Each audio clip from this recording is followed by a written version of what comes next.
everybody. I feel like I'm yeah, it All the has stars. hit all the stars are in this one. So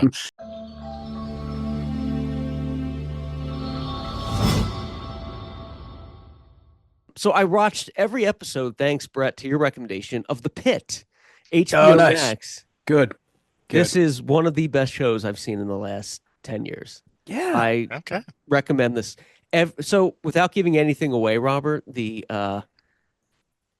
This is the Noah Wiley. Noah Wiley, Yeah. it's like a spiritual sequel to ER, but it is not a soap opera. It's a very gritty medical emergency room drama. And Fiona Dourif is in there, Brad Dourif's daughter. He's actually in there as a cameo, the guy that voice. And she's great. She's my favorite character. But every episode is another hour of the same day. So the whole season is one day of the ER. And they do such a great job of showing, how the healthcare system's messed up and people are waiting for hours, how the doctors are understaffed and underpaid, and medical burnout, and just the stuff they deal with, and the heroes of just how quickly they have to. I don't know. Every episode is.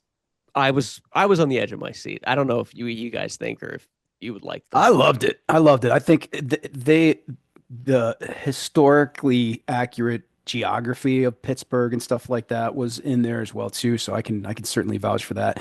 I think you mentioned this, Matt, and I didn't pick up on it, but the one dig I'll take at the show is they kind of throw in like the whole social justice thing every once in a while. It's Yes. like, come on, Yeah. we're not going to solve the world's problems on an ER drama, Right.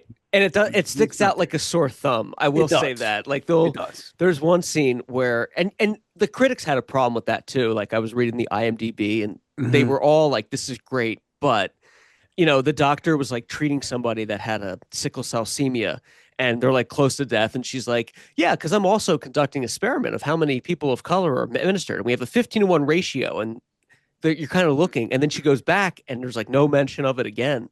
They do that like 3 or 4 times that I've counted. And it's like a writer trying to like do something there. It doesn't fit very well.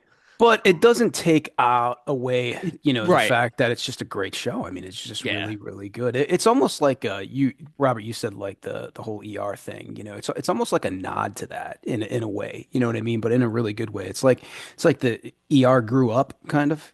And good call. It's, and it's just they have this. It's a great drama. I mean, it's a good watch. I think it's safe to say that there's something good in every episode, and it just kind of pulled you in. Yeah. What's his name's? I forgot his name last time too. His daughter is one of the attending docs in there. What's his Bryan Cranston, or is it? Yes. Yeah. Yeah. Okay. All right. Bryan Cranston. His daughter Yeah. is Melissa King, who's Yeah. Yeah. they And he did this, Robert. He did this thing where he was at an award show and he was just talking about how proud he was of her and how great she is in that movie. It was such a nod to both him and her, I think, too, because he was just it's like just a proud dad. It was so neat. It was really cool. I liked it. Yeah. Yeah, it was really good. Yeah. And she's really good in that too. It's a tough role to play, Yeah, tough role. And yeah, so if you haven't seen The Pitt, Robert, I recommend just giving it All right. one I episode. guess Indeed. I'll put it on my list. Yeah. You have to.